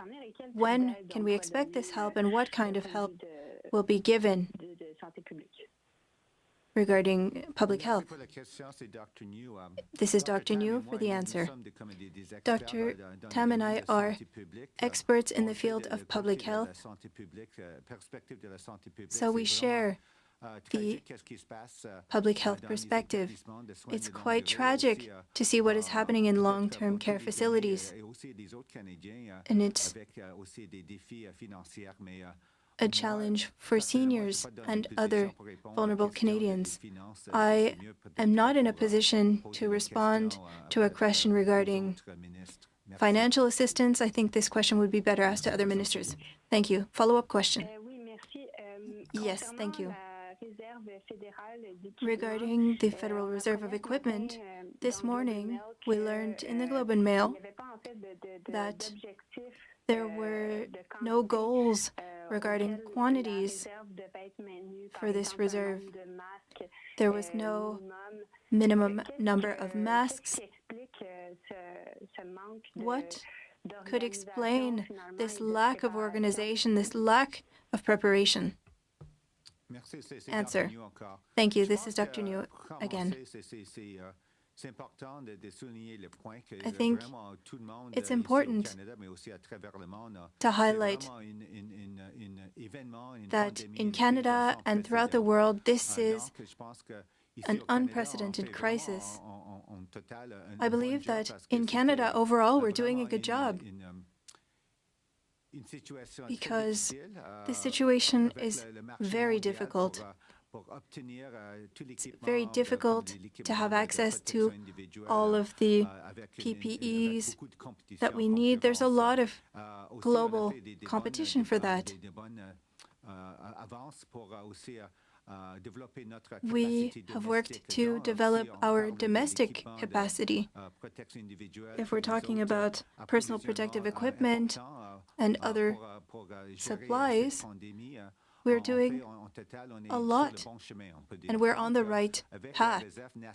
So with national reserves, with their national emergency strategy, we are certainly coordinating with all provinces and territories in order to make sure that we have a framework, a mechanism not only to have access to the equipment that we need, but also to share and distribute this equipment through the provinces and territories as needed, depending on what is happening in these different regions. For the future, we're going to learn from what's been done, and we will evaluate what's happened with this pandemic and try to find a way to better manage potential future pandemics. Thank you. Okay. I'm trying to remember. Yeah, certainly what we're going through in Canada and throughout the world is certainly unprecedented in terms of the pandemic and how countries around the world, including Canada, have had to manage it.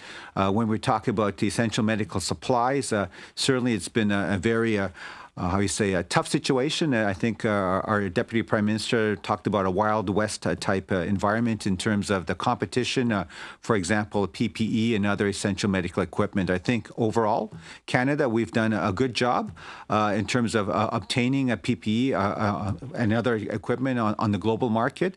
But at the same time, we've been ramping up, and I think it's a testament to, I think, the innovation and creativity and everyone getting together as part of Team Canada to also, as they say, develop our own domestic capacity.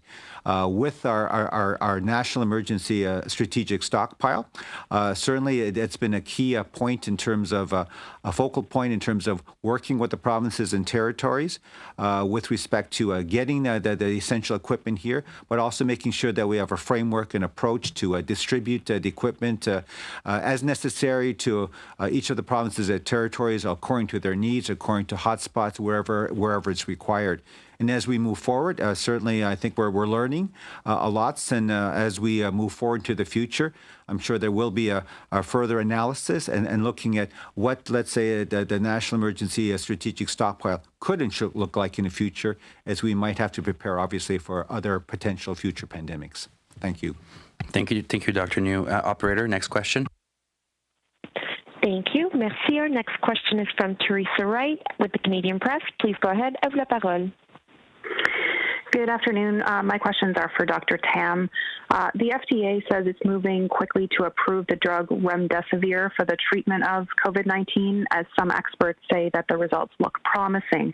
Are Canadian health officials studying the effectiveness of this drug, and how promising is it as an effective treatment, and will it be available in Canada? So I think it's really important to look at the data, and there are different trials globally. So I think there was a publication in The Lancet. There's the FDA announcement. We certainly look forward to looking at the results of the trial after this news release. So I think we need to take all of that evidence into account. There are 2 clinical trials registered in Canada. That includes a remdesivir trial arm, and there have been individual requests, I think, from clinicians to use this drug on an individual basis as well. But I think that our recommendation for the Canadian context is to use this drug as much as possible within the context of the actual clinical trials. Thank you, Dr. Tam. Follow up? Thank you. Ontario's chief medical officer has talked about being partly guided in his recommendations by a Public Health Agency of Canada review of COVID-19 in children that says there's little danger of transmission in schools. Will you release that review so parents can see it themselves? And if not, please explain why. So the discussion took place at the Special Advisory Committee. The information available is, as with all data related to COVID-19, I think somewhat limited, and it's but sort of increasing numbers of studies coming online. So it's a sort of fast-moving target, but we review the existing published information that is available in the scientific literature as a key aspect of it. Certainly looking towards countries who are a little bit ahead of us in terms of what might happen. So I think what we do know is that children, particularly those under the age of 10, tend to have a milder course of illness. So I think from the perspectives of chief medical officers looking towards the return in terms of educational establishments, I think the primary rationale is that the clinical illness is in fact milder in children. I think that there's been different studies, some of which may show that children may not be the key transmitters, but I do think that we need to keep our minds open on that front in terms of their role. But I think the primary key rationale is that kids in general have a milder course of illness. But in a school setting, of course, there are other means of managing schools, such as continue to use virtual means of learning. But also you need to look after the teachers and, of course, any other adults that might be in contact with the kids and have plans in those schools to, again, continue to maintain the public health measures, such as physical distancing, hand hygiene, and all the other habits that are needed. So that's some of the discussions, but it is based on existing literature. But I think we will be reviewing that on an ongoing basis, and certainly looking at the Canadian experience, of course, as schools begin to cautiously go back to some activity. Thank you, Dr. Tam. We'll take one more question on the phone, and then we'll go to the room. Thank you. Merci. Our next question is from Chantal Shrivastava from Radio-Canada. Please go ahead. À vous la parole. Hello, thank you for being here. Thank you for responding to our questions. I would like information regarding the process of stockpiling certain products. I have contradictory information on the authorization for Startin. Is this conditional homologation? Do we know whether or not this works? And how did you obtain this information? Could you give us data on Startin? Did you do your own tests? Thank you. Answer. This is Dr. New. I would like to start by saying that I am not a specialist on regulatory regime. You'd have to speak to our colleagues from Health Canada, but what I can say now is that with this cube that you're talking about, we are currently validating the effectiveness of this technology with our microbiology lab in Winnipeg. Even if it could be approved for further evaluations, it's not necessarily ready for distribution and use throughout the country. If a test doesn't give reliable results, well, we can't approve the use of such a test. From what I understood, our laboratory is still evaluating this, and if the results instill within us a certain confidence that this technology works, we will proceed with the next steps to distribute it through the country. Thank you. Journalists, question again? Yes, ask your question.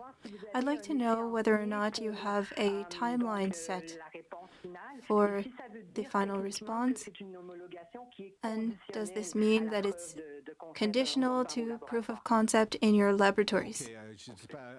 Answer by Dr. New. Perhaps I'm wrong, but from what I understood, it is conditional because this technology is currently being assessed by our lab. It's not ready for prime time. We're still evaluating it, and we want to be certain that the technology will give us results. And we are currently waiting for those results. Thank you very much.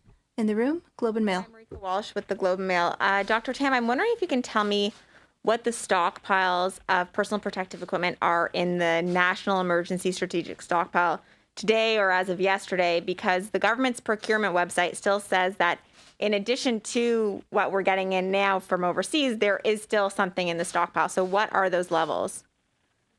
I can't give you the precise numbers. What I know is that it just changes all the time as things come in and out. But the concept or the principle is that the vast majority is given to the provinces and territories because they have an urgent need. So whatever we have is necessarily a much smaller proportion, just in case all of a sudden there's an additional hotspot somewhere where we can provide that distribution. But it is a very fluid number, but it is much smaller than what's actually distributed to provinces and territories. And why can't you disclose this? I asked your agency for this information 2 days ago. I don't understand why you aren't able to give us this information. If it's being billed as a backstop, if it's being billed as something that people can rely on publicly in these documents, why can't you tell us what exactly they can rely on? And also, Dr. New, you told a House of Commons committee in February that there would be enough resources, that the federal backstop would be available to backstop. Clearly, it wasn't able to. So why did you say that? So the numbers are really fluid. I mean, it will change every hour as we get another request from the province, and then things are distributed. So I can't give you that right now. The other aspect to the national stockpile, at least in terms of its existing focus, had been on some very specific biological, chemical, and nuclear events, and that we have not disclosed the stockpile in general, but we can sort of relook at that. There's some assets in there that is, I would say, essentially most governments don't disclose in their strategic stockpile, particularly as they tackle bioterrorism and other events. So that hasn't just been our normal practice, but I think in the current condition, it's just that it just changes every hour as the stockpile moves along. But the general principle in agreement with the provinces is that we are not really keeping a lot of stuff because they need it at the front line. So that's how it's been working right now. And maybe just to follow up in terms of what I said it previously, is that certainly the construct has always been that there are provincial stockpiles, and the provinces and territories are certainly responsible and obtain equipment that they see as appropriate and necessary. And the federal stockpile in many ways is quite a reserve for a bit of surge capacity. I think hindsight, to be honest, is 2020, and I think back in the day, no one could have predicted how this was going to unfold, obviously, in the subsequent weeks.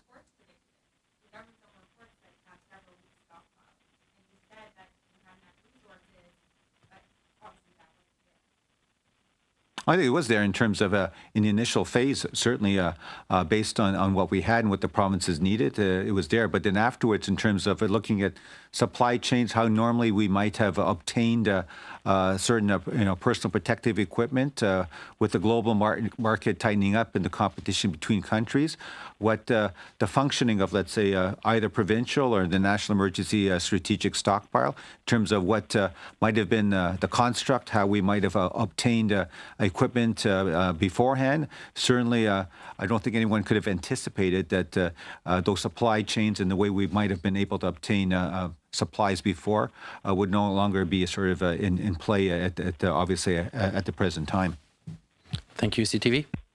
Hi, Dr. Molly Thomas, CTV National News. Dr. Tam, Montreal researchers say the actual number of COVID-19 infections is much higher than we think because of a lack of testing. They use, for example, their estimates say Ontario and Quebec could see actually 14 times the numbers that we have right now in terms of who has this virus. How can provinces safely plan to reopen their economies if they have inaccurate data? So I think the laboratory confirmed cases is the tip of the iceberg, and I think we all understand that. And the key is to really have good surveillance systems, testing, and contact tracing. So if you see right now is looking at the trends in laboratory cases, and it is the goal to increase the number of tests, and you've seen the numbers increasing in a number of jurisdictions over time. And I think the serologic studies will also help at looking at how much of the population has actually been infected. So the total numbers will probably become more evident as the antibody studies are carried out to look at the who had been already infected. And we expect that to be quite a lot more than who's been diagnosed at the moment. So that's going to become evident. But one of the objectives and the criteria for the next phase is that cases have still got to come down. I actually think is that the hospitalizations and the ICU numbers also has to come down and stabilize, because a key objective is actually keeping any numbers low enough so that your health system is not overwhelmed. That's a very critical aspect to the next phase, is that you have the ability to manage your cases, to detect them, to manage the contacts, so that it's kept below the level upon which your public health and your healthcare system can cope. Let me follow up with another question about testing then, because I saw that the UK, they had this goal throughout their month to ramp up testing to 100,000 tests a day. They hit that yesterday. Here in Canada, do we have a federal do we have a federal daily goal that we're trying to get to? And at the same time, we get this roundabout number of how many tests have come down, but on average a day, what are we testing at in Canada right now? So right now, over 20,000, I would say about 23,000 averaging in the last 7 days. And what I do know is that just based on the provincial laboratory capacity alone, the aim is to get to 60,000 a day.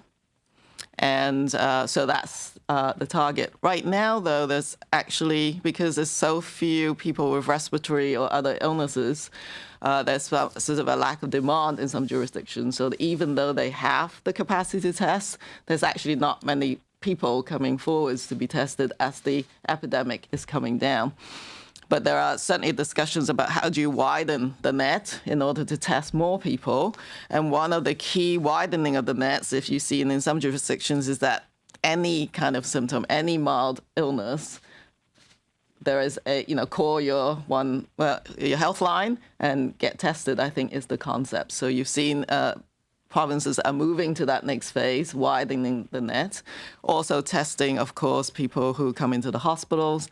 Any inkling of a case in a long-term care facility or any of those settings at high risk, they will be ramping up that testing really quickly to those settings. So those are some of the initial goals. And then on top of that, provinces have been monitoring people who didn't really present for COVID, but maybe other symptoms, and see if they can do more tests under those contexts as well. So there's a renewed discussion on, what does increased testing look like in this next phase, which is ongoing right now. Would you give us a grade for testing at all, Doctor? Sorry? Would you give us a grade for testing in Canada? That 20,000 to 60,000 goal? Well, I think that is the capacity that we're aiming for just with the provincial territorial capacity right now. What we're looking towards is also add on top of that these point of care technologies. So some of them have been rolled out, such as the Gene Expert machine. We're looking forward to Spartan or any other technology coming on board as well. So that will be added on top of the current laboratory goal. So that's what we're heading.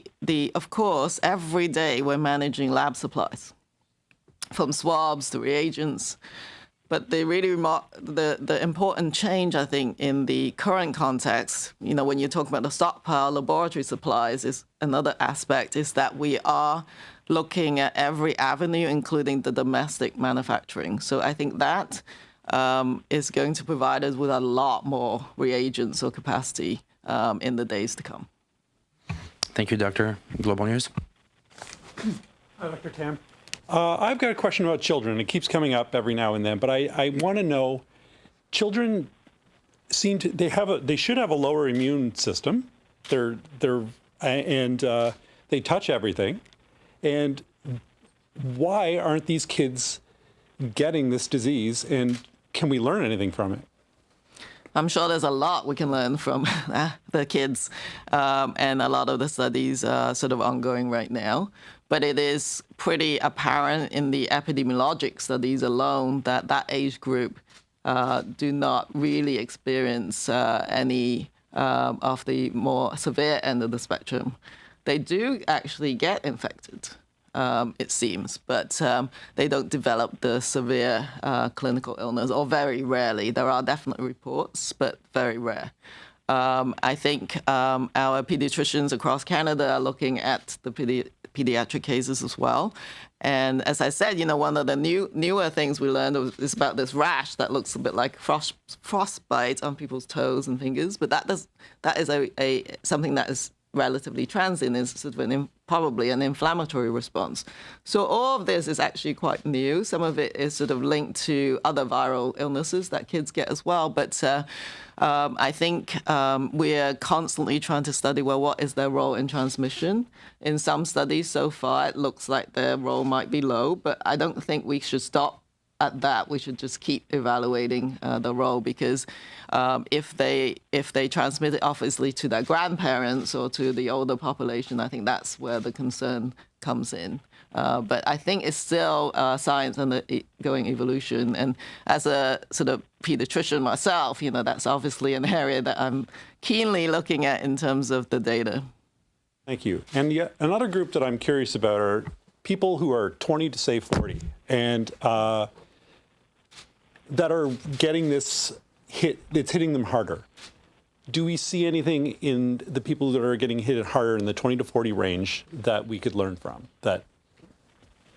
I think absolutely. I think the clinical studies will again be coming out. There are definitely people who are in the younger age group that have underlying medical conditions, but there are some that have been previously healthy. And some of these have a very severe immunological or inflammatory reaction to this virus. So that's definitely a phenomenon that is seen. But it's actually very difficult to actually predict who would actually develop that. So I think that we do not know, and it's still an ongoing aspect of the study. Thank you, Doctor. Thank you, Mike. We'll do one more question on the phone, and that will be it for today's press conference.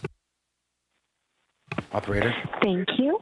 Thank you. Merci. Our last question is from Amanda Pfeiffer with CBC News. Please go ahead. À vous la parole.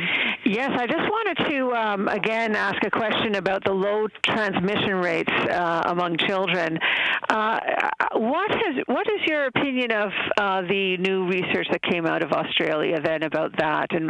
And why is it a significant piece of research in terms of trying to figure out whether or not to open up schools?